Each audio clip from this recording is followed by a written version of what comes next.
ke likhona ilitshe lapha no mfutho lapha ngekho ke amen amen kaloku siyaqala kaloku ezingasini sawuzama phezulu iziphupheni fulayo imntaniba kandisekile ukuthi bandenze kanjani kodwa ndizakwenza ngilungise apho ndirongo ehleli phaa ekhona molweni bazalwane sesilapha ke bathandekayo apho siqonde khona siqonde phaa emnyango uba sivule indlu yenkonzo amen kona ke likhona ilitye lapha nalo esamzela noma ke sikhaqheke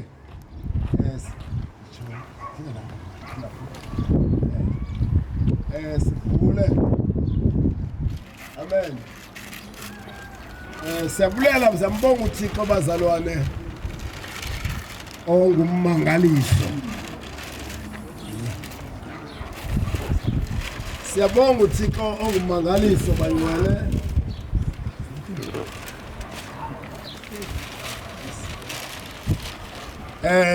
sibulela abokuqala abefundisi amen ubawo utata uS Nyila nomama uNyila umama noma unganyila abaye bathenga lo mhlaba ngeke ke sibalibali amen abathenga lo mhlaba babuya ke bakha la ndawo la kwelacala besithi sibadala thina kodwa sifuna ushiya into abazemva kwethu baze haleluya bafikele endaweni sibanika kuzuko nembeko kuloo ndawo uThixo wasebenza ngabo bebadala benza kule phofu bebatsha ke phofu basebenza la khona ibandla baze bathenga lo mhlaba bakhala landlu nami ke ngibulela uThixo wethu bazalo hamba nathi esathi size apha sizothena abazali abefundisa bekho bambalwa abantu sifuna uplana nabakuzawuthwani kanjani sabeka bese engafiki bezawufika late pha ngo5 wala ngo3 uThixo onamandla onke wafika ezulwini wathi hamba ngoku ngoba mama uNyila hamba ngoku ya eWorcester phaa uyothetha nomfuzi uJabula akanathatha itransfer na eze kwelitala ndathi kuba uNyila lo basambe ngoku wathi hayi baba sesilinda abazalwane hayi ke sabalinda ngo5 sahamba ke sofika phaa ngo9 late phaa ndafika ehleli inkosikazi yakhe ndathi mfundisi uThixo ufikile kum wathi mandize kuthatha itransfer eyoba uzayifumana uzifumana uze nomzo lapha eBeaufort West amen naye zanga abheke ngapha nangapha sathandaza xa ebuye emfola kusasa utata ikhona isithuba seBeaufort West unyani wathunyelwa apha eBeaufort West molweni bazalwane naye ke wafika wasebenza apha ngeba ke sitshila ke kunye ke ngomsitebo mhlawumbe bekudala sekuncede umsisi wakho ke waphile nguye ke egameni lobungcwele bukaThixo oye wakha lo msi amen sizovula le ndlu namhlanje izovulwa ke ngumoderator wale cawe onguVivi Ndlovu nake amen haleluya ndim lo sivula kodwa oyena mntu uye wenza le plani ubawo uRefugee Jagula haleluya enabazalwane balapha eBeaufort West bawakha lo msi nguye ke namhlanje siyavula ngalonyaka ka2022 nge2 zikaJulayi siyavula lo mzi ungona ke sawuya sivule ke lo mzi ke ngoku siyakhona ke phemnyango besingazanga apha entini ongathi ngosizovula ingcwaba sazovula ngcwaba siyapha emnyango haleluya sawucela ke simuve ngiyabamosho mama kunokabheke phayana cela nikhawuleze ke madoda nale tafile mayimuve namhlanje ama-gospel onwabile onwabile namhlanje ama-gospel onwabile onwabile Sambulela uThixo sambulela ngemisebenzi yakhe sambulela ngemisebenzi yakhe amalinza onwabile amalinza onwabile sambulela ngemisebenzi yakhe sambulela ngemisebenzi yakhe. ndicinga ezi speaker sabe siqhonipha amen ngoba noba sivula nje abone abantu endibhekisa kubo ngaba balapha eBeaufort West kodwa kwenzeka kanjalo ke bendicinga sabe sixhonyepha ndingathethi nani nodwa ndithethe nale ebhokolwa ngakwenzeka kanjalo ke bathandekayo nami ke kusenza ucaphula emthandazweni ngeba siyafunda ke izikumkani zokuqala chapter 8 verse 28 inde kodwa ke ndizawuzama ethapha ukumkani uSolomon itempile yokuqala eqala yavulwayo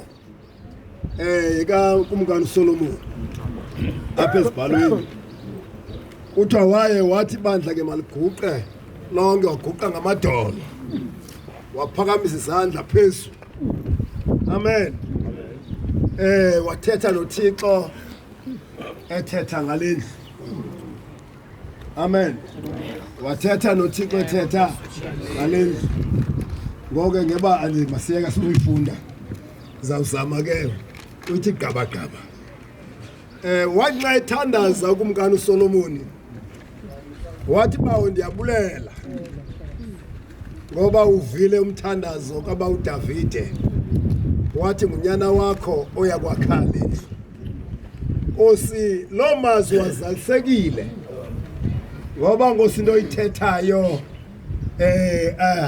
ayijiki banjalo uthi ke Nkosi siyakhile ke ngokulendlu Nkosi lendlu Nkosi asiyakhelanga ngoba ngekhe lendlu kuthwala ngoba kwamazulu la Nkosi mancikane for wona nehlabathi lincikane kodwa lendlu siyakhele igama lakho molweni bazalwane haleluya lendlu siyakhele igama lakho nathi ke siyabulela bazalwane inceku zalenkonzo ezindala amen ezaye zona zathandaza zathi Nkosi noba sihambe emhlabeni tuthatha umxhunyelwa sisefasket eliphayana utata uyiba elele impilo ingenhlanga afike kuba abantu abakudala bangathethi nje nxa ithetha nomnye indoda nxa ithetha nenye indoda ithetha ngenye indlela ngoba ithetha ngekhwele wanxa efika wathi yiba phefumlela indoda amen ezakwakha lendlu amen ezawumisela ibandla kuba lento sayithandazela yavunywa ezulwini nguThixo asifuni ife sifuna ime mulo ehlebesizanekayo haleluya noSolomon ndiyabulela nami ke kule ndawo ndiyabulela lo mithandazo siyayibona uThixo ezalisekisa molweni bazalwane ngoku nakho umzi sizawuvula lo mzi sisivulela igama likaThixo malihlale kule ndlu Amen. Ukuze wonke umuntu, hallelujah, oluhlanga noyisizwe noba ubani othawesa kulendlu noba uyakhula baphilise. Amen. Onke amadoda azawufika azoshumayela lapha makasi maza kwindlu enikelwe kuThixo azawuphatha indaba ezilungileyo eziphatha igama likaThixo. Molweni masalwane kuba wonke umuntu ongenayo, haleluya, noba ilizweli thelahlonga ubhubhane wesifo esinjengesi sidluleyo kule minyaka emibini idluleyo. Amen, haleluya. Noba urhulumente angavala kuvalwe ukhonzwa, kodwa thina makuphume ekuseni ngo-9 ngo-8 kungene noba mnyapha athi lendlu kwathogulayo masihambe izifo. Xa kuphuma kungena omnye lendlu enwayivulwa kwathona izifo zonke masihambe. Amen, haleluya. Nokuba kuye kwehla indlala, haleluya, yayigqiba ilizwe kuphela imisebenzi kwaphela zonke izinto, kodwa nina nikholwayo bonitheneza kule ndlu, neza kule ndlu, nathandaza kule ndlu. Jehova urhulumente ilizwe phelele kumsebenzi, kodwa wena unawo umsebenzi. Baphangela abantwana bethu bethandaza bekule ndlu. Amen, haleluya, amen, amen, haleluya. Noba intsha yethu ithinjwa zii-drugs, yathinjwa ngumhlaba, nina abazali khanize esibelekweni, khanize nimbenzi nizokhula kule ndlu. Nithi Jehova, nabo abantwana bethu, nabo Jackson, nabo Louis, nabo bani babize. Molweni masalwane, masingavumi thina abakholwayo abantwana bethu baginywe ngumhlaba. Haleluya, amen. Ngoba abantu bayamona uThixo, bathina abantu bayamona uThixo. Haleluya, amen. Abantu bayamona uThixo. Hey, zikhulu imfaso, kukhulu ukulwa. Molweni bazalwane, funeka aphume onke amadoda ahambe oma esiphambukeni pha, ngoba imfazwe impela xa ebuya letha wabuya onke, amanye afile phayana. Kodwa nina kwezo mfazwe, ngoba lisizwe kaThixo nemfazwe zelizwe zokuncedwa lizwi lakho Nkosi, nabantwana abalizwe bokuncedwa lizwi lakho Nkosi. Banise kule ndlu nakhala Nkosi sezulwini, sive umthandazo wethu. Amen, haleluya. Noba umuntu uyahona, ngoba kho mntu uhoniyo, kho mntu njani wenza kule ndlu Nkosi emanxebanxeba ephele ngaphandle, awufika kule ndlu akhala inyembezi, avuza amathe, avuza izincwe, ekhala ezinyaweni zakho, mxolele. Amen, mthini xolele Nkosi. Molweni bazalwane, le ndlu sayivula le, uThixo makasithethe kulo mthandazo, siwuthandaza kule nyanga. Kuba ndiyathandaza, andishumayeli ukuthi besho ndiyathandaza, ngamadoda ndiphambi zandla zenhliziyo ndithi Nkosi zonke nto masithini Nkosi, masenzeke Nkosi, ufe Nkosi lo mthandazo, ufe ezincwino Nkosi, le ndlu siyakhela ibincede.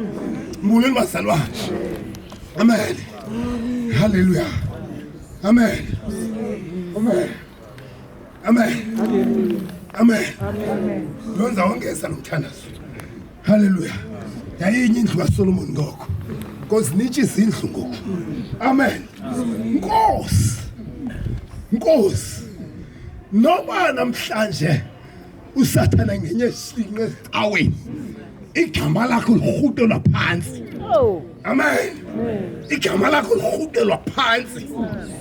Mulweni bazalwane. Hallelujah. Kodwa kulina wahlala igama lakho liphakanyisiwe. Mulweni bazalwane. Ithenye imambane ngayithetha yathi bakuze umuntu ngala gate ezongena kulena la muntu ingqondo yakhe ayinaguquko ezakulendlu nje uzochitha umbuso Jehova ungamfumeli angene ngalabasango mfalele. Benjalo mfowethu. Hallelujah. Benjalo. Hallelujah. Amen. Hallelujah. Nongene waphakathi osangemi kahle angonwabi ithiboni lakhe lingezi lizochitha lombuso lendlu lenkosi mahlala ithuma igama lakho. Hallelujah. Lendlu lenkosi makuhlale kulawula wena. Amen. Yagqiba ke kasewuthandaza bamqamatha. Yehova Thixo bawethu. Hallelujah. Hallelujah. Hallelujah.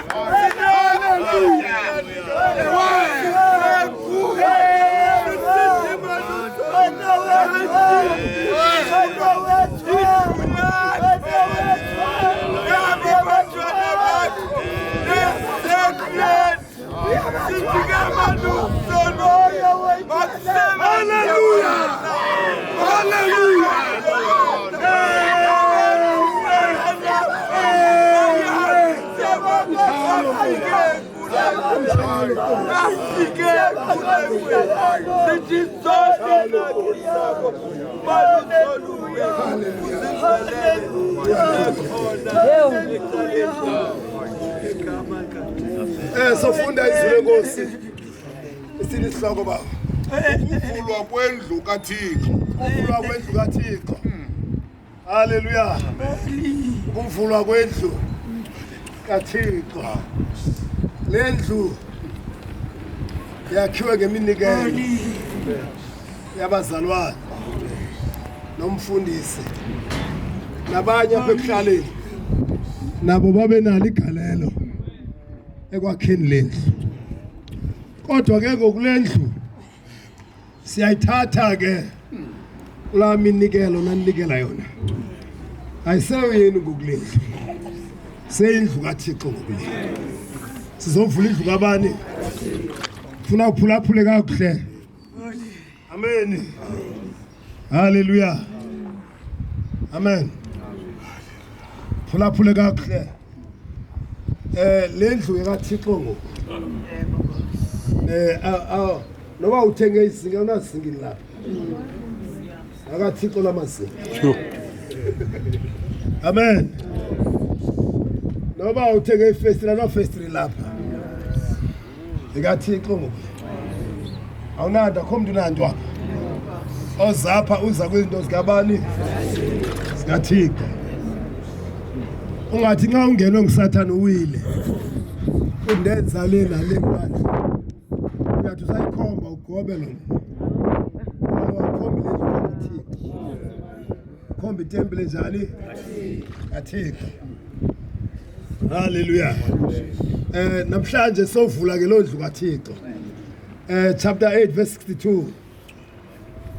Okumkani bokuqala chapter 8 verse 62. 62 ya.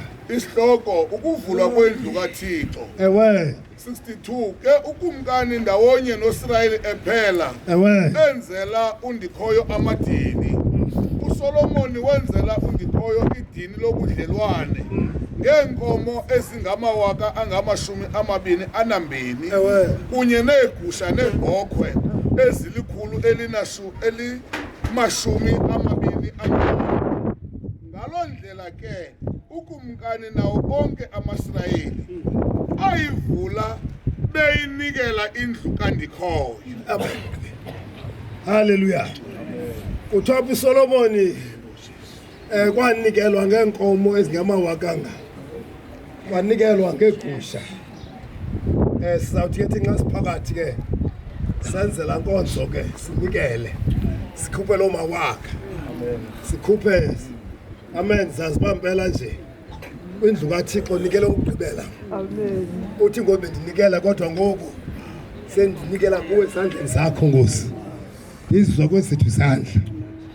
Uthiwa ke bathe bawugqiba.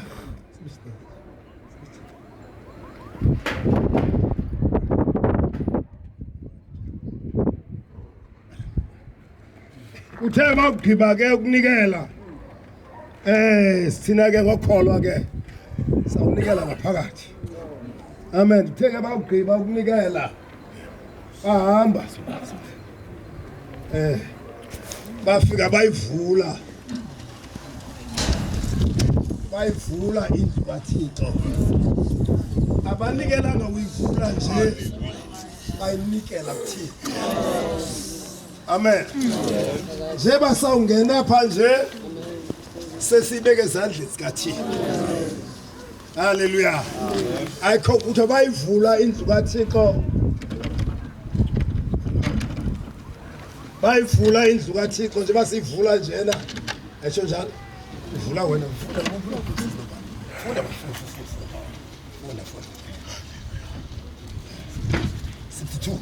Wayeke ukumkani isikhathi dala.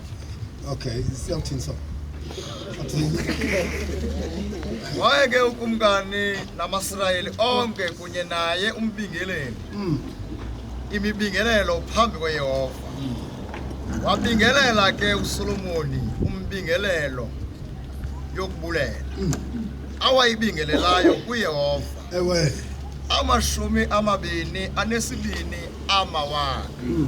Enkomo 120 lamawaka empahla emfutshane. Ayisungula ke kuyanikelwa kwaThixo. Kuyathwani? Ungafuna uThixo anikele kuwe. uThixo unikele kuwe ngobuthongo. uThixo wanikela kuwe ngokuvuka. Wanikela kuwe ubanxiba uhlamba unxibe. Yapha esibhedlela khona abantu abakwazi uhlamba kwazi uzinxiba. Banxitywa ngabanye abantu. Amen. Akho nto ibhlungu ba uhlanjwe ngomnye umuntu. Ade ahlambe nemilenze leyam. Hallelujah. Uzintombazana lapha ndihlambe hey. Ndiyimpahla ke ngoku. Ndiyimpahla.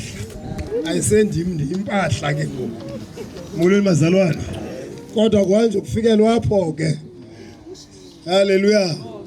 Bulela uThixo iminikelo yakhe ayenzile kuwe kuvusile. Unxibile namhlanje. Uyasebenza. Uyadla. Umnikelo kaThixo lo.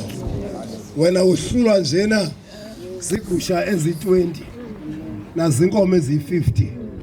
Uzothi inkosi ndinikela ngazo endlini yakho. Ethi izwi kaThixo kule ndawo kwakhe kwitempile kuyo kaSolomoni. Landa uDavide yajobhosela uza kuyo. Amen. Kuthiwa amen. Ithe lo mnikazi wasasandipha xa ibona uDavide ephayane unikela. Wathi inkosi ndiza kunika iijokwe zenkomo zam zonke. Sibe ngumlisi basezona. Ndikunike iinkabi zenkomo zam unikele ngazo. Ndikunike negusha unike wathi uDavide yima mandoda. Ndiyabulela umnikelo wakho. Babe nenhliziyo yokunikela. Ndiyabulela umnikelo wakho. Kodwa ke elijale lami elijala ndiyimoza umnikela. Ndimuzawuthini?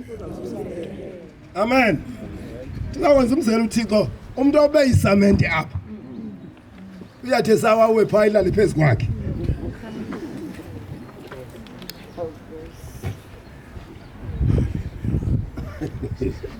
Yindlu kaThixo uthi makenze izinto.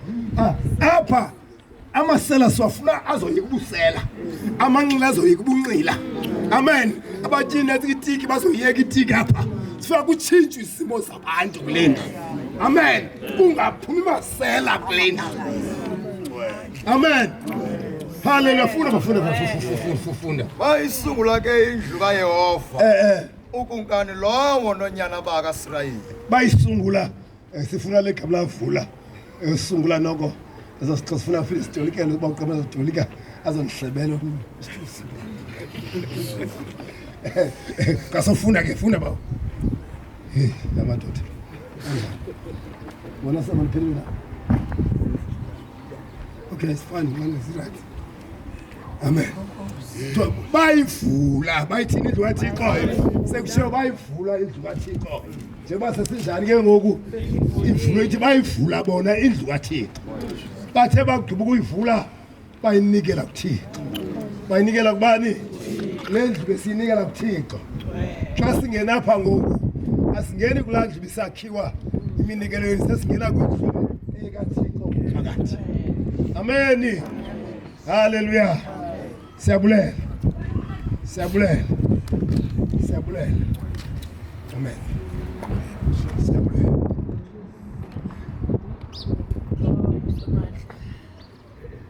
kashingo Thixo bawo kenana Thixo bawo kenana Thixo bawo kenana Thixo musawa Thixo bawo kenana Thixo bawo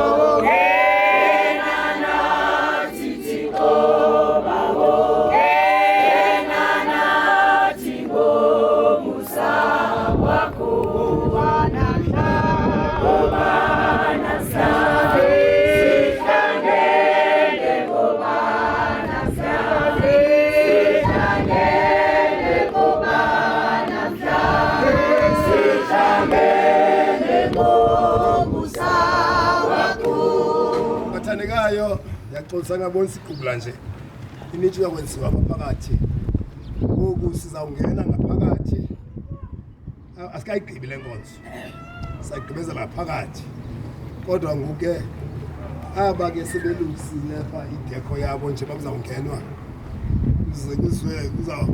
kuba ngumbulelo kamfundisi ngoku sithi masingabisangena siphinde siphume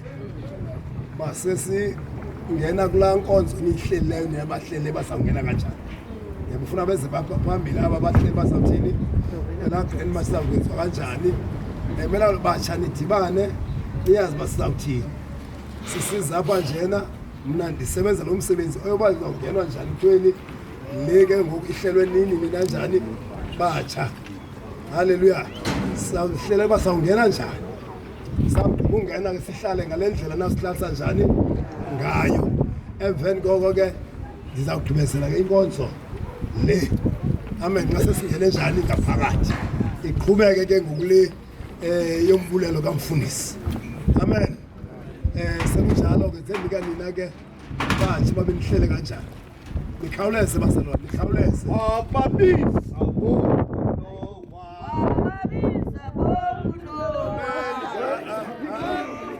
nihlele kuqala bahamba singene nxa singena ke khale nihlelwa kungenwa njani